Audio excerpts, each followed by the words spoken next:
Welcome back दोस्तों our YouTube channel. I hope you guys आप बहुत अच्छे होंगे। सो दोस्तों हमारी ट्रेनिंग ऑफिसर की जेके की दूसरी क्लास है। इसमें आज हम फिर ट्रेनिंग ऑफिसर जो मध्य प्रदेश की वैकेंसी निकली हो उसके अकॉर्डिंग हम उसके क्वेश्चंस करेंगे।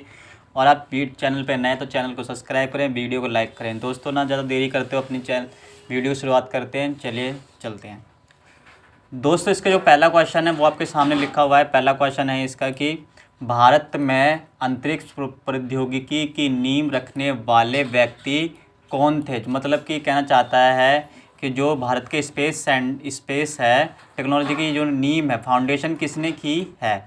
तो आपके सामने जो ऑप्शन है डॉक्टर M.G.K. मैनन, ठीक है गाइस। दूसरा है विक्रम साराभाई। तीसरा है डॉक्टर राजा रमन्ना।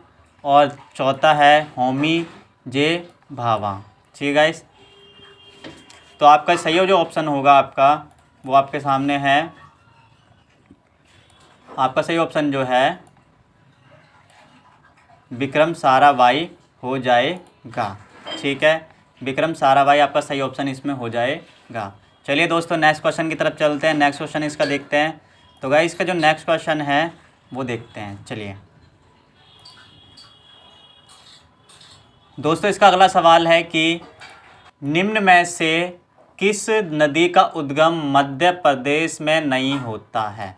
ठीक है, ये पूछ रहा है कि बाईगंगा, शिप्रा, बनास और चंबल, इनमें से आपको नाम बताने के जो मध्य प्रदेश में इसकी उद्गम स्थल नहीं है। सो गाइस इसका जो सही ऑप्शन है आपके सामने कुछ बताना है। और इसका जो सही ऑप्शन है आपके सामने वो ये है कि बनास। आपका जो सही ऑप्शन है इसका क्या है, बनास इसका सही ऑप्शन हो जाएगा। चलिए दोस्तों नेक्स्ट क्वेश्चन की तरफ चलते हैं। हमारा नेक्स्ट क्वेश्चन क्या है, तो किस भारतीय राज्य की राजधानी को फ्रेंच आर्किटेक्ट ली कॉर्बुजिए द्वारा डिज़ाइन किया गया है। ठीक है, इंग्लिश में पढ़ लेते हैं।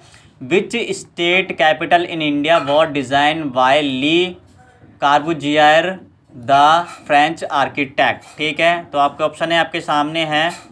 पहला है चंडीगढ़, शिमला, भुवनेश्वर, गांधीनगर। ठीक है, तो ये इनमें से चार ऑप्शन है, इनमें से आपको सही उत्तर बताना है कि कौन सी राजधानी का इन्होंने डिज़ाइन किया है। तो आपका जो सही उत्तर हो जाएगा चंडीगढ़ हो जाएगा, जिन्होंने इस चंडीगढ़ को इन्होंने डिज़ाइन किया है।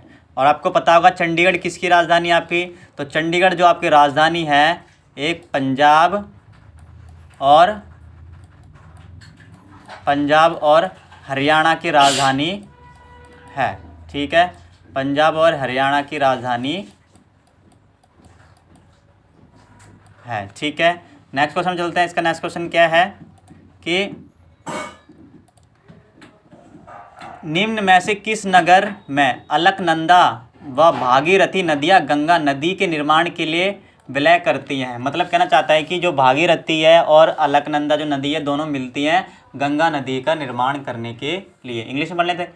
In which of the this town do the river Alaknanda and Bhagirathi merge to from the river Ganga. ठीक है, तो आपके ऑप्शन है आपके सामने है। पहला है रुद्रप्रयाग, तीसरा है हरिद्वार, चौथा है वाराणसी और देव प्रयागराज। तो आप इनमें चारों में से आपका जो सही ऑप्शन है वो आपको बताना है कि जो ये भागीरथी और अलकनंदा नदी कहाँ पे गंगा नदी का निर्माण इसका होता है। तो इसका सही ऑप्शन की तरफ चलते हैं। इसका जो सही ऑप्शन आपका हो जाएगा कि आपका सही ऑप्शन हो जाएगा वो है देव प्रयाग। ठीक है, आपका जो सही उत्तर हो जाएगा वो क्या है, देव प्रयाग हो जाएगा। चलिए दोस्तों नेक्स्ट क्वेश्चन की तरफ चलते हैं। नेक्स्ट क्वेश्चन क्या है इसका, नेक्स्ट क्वेश्चन है इसका कि महत्व के आधार पर नागरिक सम्मानों को उनके आरोही क्रम में व्यवस्थित करें।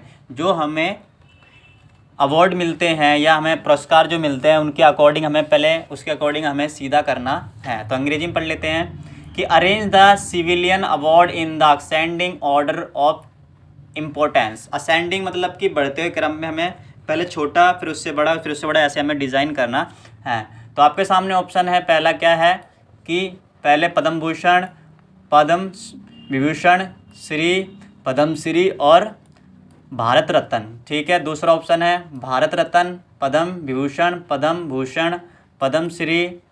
तीसरा है आपके सामने ऑप्शन है पद्मश्री, पद्म विभूषण, पद्म विभूषण और भारत रत्न। चौथा है आपके सामने पद्मश्री, पद्म विभूषण, पद्म भूषण, भारत रत्न। तो आपके इनमें से एक ऑप्शन बताना है कि सही ऑप्शन इसमें क्या है। इसका सही उत्तर की तरफ चलते तो आपका इसका सही जो उत्तर हो जाएगा आपके सामने, ये आपके सामने दे रखा है कि जो सबसे पहले जो आता है हमारा वो है हमारा पद्मश्री आता है, फिर पद्म भूषण आता है, फिर पद्म विभूषण आता है, फिर भारत रत्न आता है। तो ऐसे ही क्रम में लगे हुए हैं, आपको भी ऐसे क्रम में ये सजाने के लिए आ सकते हैं। ये 1 नंबर क्वेश्चन है तो आप इसे याद कर सकते हैं। ठीक है, नेक्स्ट क्वेश्चन की तरफ चलते हैं। नेक्स्ट क्वेश्चन क्या है इसका कि किस नियम के अंतर्गत गैस के दबाव और इसकी मात्रा के बीच संबंधों को निहित किया गया है। ठीक है, which law cover the relationship between the pressure of gas and its volume. ठीक है, तो आपके सामने ऑप्शन दे रखा है। पहला क्या है वॉयल्स का नियम, vials of law, Leibniz law मतलब लाइबनिट्ज़ का नियम। ठीक है, गॉस का नियम और मेंडल का नियम। ठीक है, मेंडल का नियम होता है उसके। तो आपका जो सही ऑप्शन है आपको बताना, तो आपका जो सही ऑप्शन हो जाएगा आपके सामने है कि वॉयल्स का जो नियम है उसके अकॉर्डिंग हम इसमें गैस के प्रेशर को और उसके वॉल्यूम को बीच में संबंधों को बिठाते हैं। ठीक है, नेक्स्ट क्वेश्चन की तरफ चलते हैं। आपका जो नेक्स्ट क्वेश्चन है कि वर्ष 2016 के लिए किस भारतीय क्रिकेटर को अर्जुन पुरस्कार प्रदान किया गया था। ठीक है, तो भारतीय कौन सा खिलाड़ी है जिसको अर्जुन पुरस्कार दिया गया था, इंग्लिश में देख लेते हैं। Which Indian cricketer has been conferred the Arjun award for the year 2016। ठीक है, आपके सामने जो ऑप्शन दे रखे हैं वो ये हैं। पहला है विराट कोहली, तीसरा है महेंद्र सिंह धोनी, चौथा है रविंद्र चंद्र अश्विनी और चौथा है आपके सामने है अजिंक्य रहाणे। ठीक है, तो आपके चौथा ऑप्शन क्या है अजिंक्य रहाणे। तो आपका जो सही उत्तर उसका हो जाएगा अजिंक्य रहाणे जो है हमारे इसके लिए पुरस्कार के लिए चुने गए थे 2016 में। ठीक है, नेक्स्ट क्वेश्चन की तरफ चलते हैं। इसका नेक्स्ट क्वेश्चन जो है कि मध्य प्रदेश की कौन सी जगह यूनेस्को की विश्व धरोहर में शामिल नहीं है। ठीक है, तो आपको मैं बता दूं पहले भी हमारा जो है एमपी से रिलेटेड क्वेश्चन आया है, तो आप एमपी की जीके का पूरा पढ़ के जाएंगे तभी आपके इसमें जीके में क्वेश्चन आपके सही बना पाएंगे, क्योंकि ज़्यादातर जो क्वेश्चन आएंगे एमपी का पेपर है तो वहीं के ये क्वेश्चन इसमें डाले जाएंगे। तो इंग्लिश में पढ़ लेते हैं एक बार। Which of the flowing is not and the UNESCO world heritage site of Madhya Pradesh. ठीक है, तो आपके सामने हो जाएगा क्वेश्चन ऑप्शन पहले Khajuraho group form moments Khajuraho समूह स्मारक, और फिर है आपके सामने भीमबेटका के पाषाणाशय और सांची का स्तूप और विदिशा की उदयगिरी गुफाएं। ठीक है, तो आपका जो सही ऑप्शन आपको बताना है, तो आपका इसका सही ऑप्शन जो हो जाएगा वो ये है उदयगिरी की गुफाएं। ठीक है, विदिशा की जो उदयगिरी की जो गुफाएं हैं वो इसमें शामिल नहीं है। कहाँ से? मध्य प्रदेश से। तो जितने भी ये बाकी जो ऑप्शन दे रखे हैं वो सारे कहाँ पे स्थित हैं? सारे ये मध्य प्रदेश में स्थित हैं, और ये मध्य प्रदेश में स्थित के साथ ही ये जो हमारा यूनेस्को है उसमें भी शामिल किए गए हैं। तो नेक्स्ट क्वेश्चन चलते हैं। नेक्स्ट क्वेश्चन क्या है इसका कि आपके सामने जो क्वेश्चन है कि प्रोजेक्ट टाइगर का परीक्षण किस वर्ष में हुआ था। ठीक है, in which year was project tiger launch, मतलब किस वर्ष जो है टाइगर जो प्रोजेक्ट है लॉन्च किया गया था। आपके सामने ऑप्शन दे रखे हैं 1995, 1975, 1973 या 1970। तो जो इसका जो सही उत्तर हो जाएगा आपके सामने है कि 1973 में टाइगर प्रोजेक्ट की लॉन्चिंग हुई थी, उसे परीक्षण किया गया था। ठीक है, अगले क्वेश्चन की तरफ चलते हैं। आपके सामने अगला क्वेश्चन है कि मध्य प्रदेश के किस जिले में भारत पेट्रोलियम कॉरपोरेशन तथा ओमान रिफाइनरी द्वारा स्थापित भारत ओमान रिफाइनरी लिमिटेड स्थित है। ठीक है, इंग्लिश में पढ़ लेते हैं। In which district of Madhya प्रदेश इस Bharat Oman refinery LTD limited set up in 2011 by Bharat petroleum corporation LTD and Oman oil company located. ठीक है, तो जो हमारी जो है ओमन रिफाइनरी द्वारा जो स्थापित की थी, कौन सी कहते हैं, ओमन रिफाइनरी लिमिटेड जो स्थित की थी, वो कहाँ पे स्थित है? तो आपके सामने ऑप्शन दे रखा है दमोहा, सागर, अशोकनगर या शिवपुरी। ठीक है, तो आपके सामने ये सारे ऑप्शन दे रखे हैं, इसमें से आपको सही ऑप्शन बताना है। सो गाइस, आप वीडियो पे हैं तो आप वीडियो को लाइक कर लें और चैनल को सब्सक्राइब कर लें। ठीक है, और मेरे चैनल को सपोर्ट करें। ठीक है, तो इसका जो सही ऑप्शन हो जाएगा वो हम देख लेते हैं। इसका जो सही उत्तर है आपके सामने सागर। तो सागर में हमारा ओमान रिफाइनरी लिमिटेड स्थित है। ठीक है, नेक्स्ट क्वेश्चन की तरफ चलते हैं। इसका नेक्स्ट क्वेश्चन क्या है कि किस स्मारक के पास आपको लोहा स्तंभ मिलेगा? ठीक है, तो बताना है ऐसा कौन सी स्मारक है या near beach monument will you find the iron pillar. ठीक है, तो आपको बताना है कि ऐसी कौन सी स्मारक है जहाँ पे लोहे का स्तंभ लगा हुआ है। तो आपके सामने जो ऑप्शन दे रखे हैं, पहला क्या है, चार मीनार, कुतुब मीनार, ताजमहल और हवा महल। ठीक है, तो आपको पता ही होगा इसका जो सही ऑप्शन इसका हो जाएगा आपके सामने कुतुब मीनार है। कुतुब मीनार के सामने ही हमारा लोहे का स्तंभ लगा हुआ है और ये हमारा दिल्ली में स्थित है। ठीक है, कहाँ स्थित है ये हमारा? दिल्ली में स्थित, दिल्ली में स्थित है। ठीक है, नेक्स्ट क्वेश्चन देखते हैं। इसका नेक्स्ट क्वेश्चन क्या है कि होलकर क्रिकेट स्टेडियम कहाँ स्थित है? तो आपको बताना जो होलकर स्टेडियम है कहाँ स्थित है। तो इंग्लिश में बोलते हैं where is Holkar cricket stadium situated. ठीक है, तो पहला आपका ऑप्शन है इंदौर, ग्वालियर, भोपाल, रीवा। तो इसका जो सही उत्तर है आपके सामने है वो है आपका इंदौर। इंदौर में है ये स्थित है, कौन सा? होलकर स्टेडियम। तो आपने देखा होगा भी हमारे इतने सारे क्वेश्चन हुए हैं, ज़्यादातर ये क्वेश्चन जो है हमारे मध्य प्रदेश से रिलेटेड आ रहे हैं। चलिए दोस्तों, नेक्स्ट क्वेश्चन की तरफ चलते हैं। इसका नेक्स्ट क्वेश्चन देखते हैं कि अल-बैरूनी किसके शासन की अवधि में एक इतिहासकार थे? ठीक है, Al-Biruni was historian during the period of, किसके शासनकाल था जब हमारा अल-बैरूनी आया था और उसकी शासनकाल में वो इतिहासकार बनकर रह गया?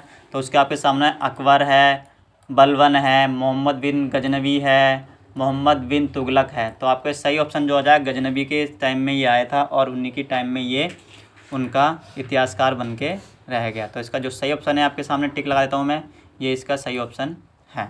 ठीक है, अगला क्वेश्चन देखते हैं। अगला क्वेश्चन क्या है इसका, वे कौन से दो व्यक्ति थे जिन्हें भगत सिंह के साथ फांसी दी गई? ठीक है, आपको पता ही होगा भगत सिंह को फांसी दी गई थी, वो कौन दो लोग हैं जो इनके साथ में भी थे? तो आपको ऑप्शन जो दे रखे हैं, पहले सुखदेव और यशपाल, सुखदेव, हरिकिशन, राजगुरु, सुखदेव, राजगुरु, यशपाल। ठीक है, तो आपको पता होगा कि सुखदेव जो है उनके साथी थे।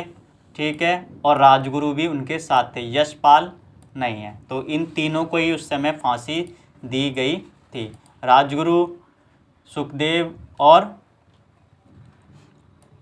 भगत सिंह को। ठीक है, अगले क्वेश्चन की तरफ चलते हैं। अगला प्रश्न देखते हैं क्या है इसका अगला प्रश्न, कि जो है आपका अगला प्रश्न है कि डिजिटल इंडिया के लिए मध्य प्रदेश के बतौर बड़ा ब्रांड एम्बेसडर किसे चयनित किया गया था? ठीक है, डिजिटल इंडिया जब चालू हुआ था तो वहाँ पे जो उसका ब्रांड एम्बेसडर लिया था किसे चुना गया था? तो इंग्लिश में पढ़ते हैं, क्या लिखा, who has been selected as the brand ambassador for the digital India from Madhya Pradesh. तो आपके सामने है प्रणब मिस्त्री, अभिषेक बच्चन, कीर्ति तिवारी, अंकित फालिया। ठीक है, तो आपकी ये ऑप्शन है, तो आपको इनमें सही ऑप्शन बताना है क्या होगा। आपका जो सही उत्तर हो जाएगा कीर्ति तिवारी को इसके लिए चुना गया था। ठीक है, किसको चुना गया था इसके लिए?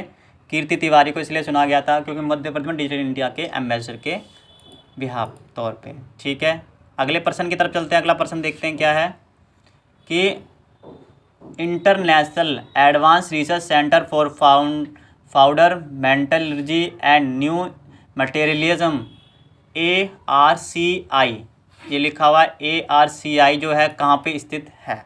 ठीक है, तो आपके सामने ऑप्शन दे रखे हैं बेंगलोर, कलकत्ता, हैदराबाद, अहमदाबाद। ठीक है, तो ये जो अपना जो ARCI जो लोकेटेड है हमारा हैदराबाद में स्थित है। ठीक है, अगले प्रश्न की तरफ चलते हैं। अगला प्रश्न देखते हैं क्या है। अगला प्रश्न है आपके सामने, भारत द्वारा निर्मित सर्वप्रथम सुपर कंप्यूटर का नाम क्या था। जो भारत ने सबसे पहले जो कंप्यूटर बनाया था उस कंप्यूटर का नाम पूछ रहा है कि क्या नाम रखा गया था। तो पहला नाम क्या दे रखा है, परम 8000, आर्यभट्ट, अग्नि या भास्कर। आपको इसका सही उत्तर देना है। तो इसका जो सही उत्तर हो जाएगा आपके सामने परम 8000 हो जाएगा। ठीक है, नेक्स्ट प्रश्न की तरफ चलते हैं और देखते हैं नेक्स्ट क्वेश्चन क्या है। इसका जो नेक्स्ट क्वेश्चन है कि इनमें से कौन सी कंपनी मध्य प्रदेश सरकार से जननी सुरक्षा योजना सब्सिडी परियोजना के लिए लाभबंद रखती है। ठीक है, तो विच ऑफ द देश companies tie up with the government of Madhya Pradesh और जननी सुरक्षा, ठीक है, योजना सब्सिडी प्रोजेक्टेड। ठीक है, तो पहला है एयरटेल, रिलायंस, वोडाफोन या BSNL। ठीक है, तो इसका जो सही ऑप्शन का उत्तर है हमारे सामने है वो है वोडाफोन। वोडाफोन इस योजना से जुड़ी हुई है।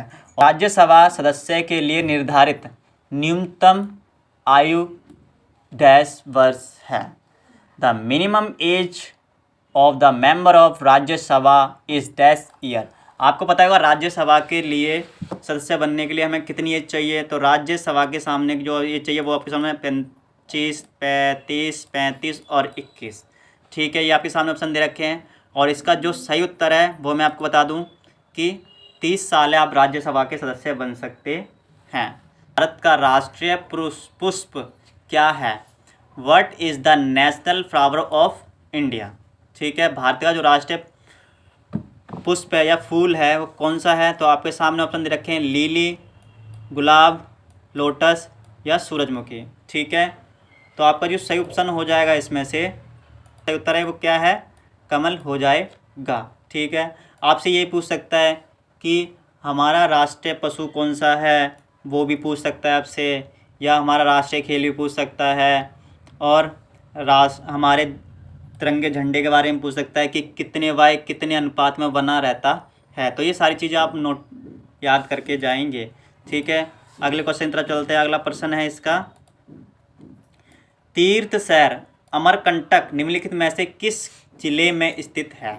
ठीक है, तो आपका ऑप्शन है अशोकनगर, अनूपपुर, खंडवा या शिवपुरी। ठीक है, खंडवा या शिवपुरी। तो आपका जो सही उत्तर हो जाएगा वो है आपका अनूपपुर हो जाएगा, जहाँ पे अमरकंटक तीर्थ स्थल स्थित है अनूपपुर ज़िले में। ठीक है, अगले प्रश्न की तरफ चलते हैं और देखते हैं क्या अगला प्रश्न क्या है इसका। अगला प्रश्न है आपका कि निम्नलिखित युग्मों को मिलान कीजिए। ठीक है, मिलान करना है। ठीक है, बनियान ट्री मध्य प्रदेश, मतलब पीपल वृक्ष मध्य प्रदेश का है। ठीक है, खेजड़ी वृक्ष उत्तर प्रदेश, अशोक वृक्ष उत्तरांचल या साल वृक्ष बिहार। ठीक है, तो आपका सही मेल बताना है इसमें कि सही मेल इसका क्या होगा। तो इसका जो सही मेल है मध्य प्रदेश और बनियान, मतलब मध्य प्रदेश और पीपल के वृक्ष का ही इसमें जोड़ा सही है, बाकी सारे इसमें क्या है गलत दे रखे हैं। ठीक है, अगले प्रश्न को देखते हैं। आपका इस सीरीज का ये जो है क्वेश्चन है क्या है कि भारत के किस क्षेत्र में आपको जारवा जनजातियाँ मिलेंगी। ठीक है, तो जारवा जनजातियाँ जो कहाँ मिलती है हमें वो ऑप्शन दे रखे हैं, झारखंड हो गया, उड़ीसा, अंडमान निकोबार या कच्छ का रण। ठीक है, तो आपका जो सही उत्तर है इसका वो है अंडमान निकोबार द्वीप है, यहाँ पे आपको ये जनजातियाँ मिलेंगी। ठीक है, और प्रकाश ऊर्जा किस प्रक्रिया के दौरान रासायनिक ऊर्जा में परिवर्तित होती है।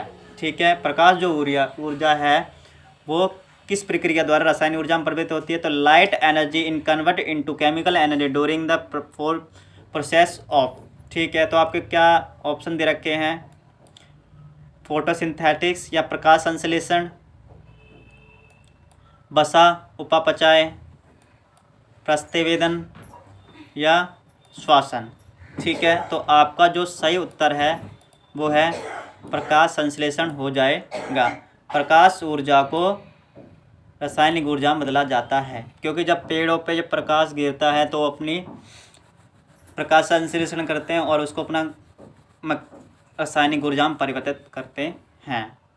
हम मिलेंगे अगली नेक्स्ट क्लास में, जो मैं नेक्स्ट क्लास लेके आऊँगा। सो गाइस, आपको ये क्लास कैसी लगी आप इसमें कमेंट करके बताइए, और चैनल को सब्सक्राइब करें, वीडियो को लाइक करें। Thank you.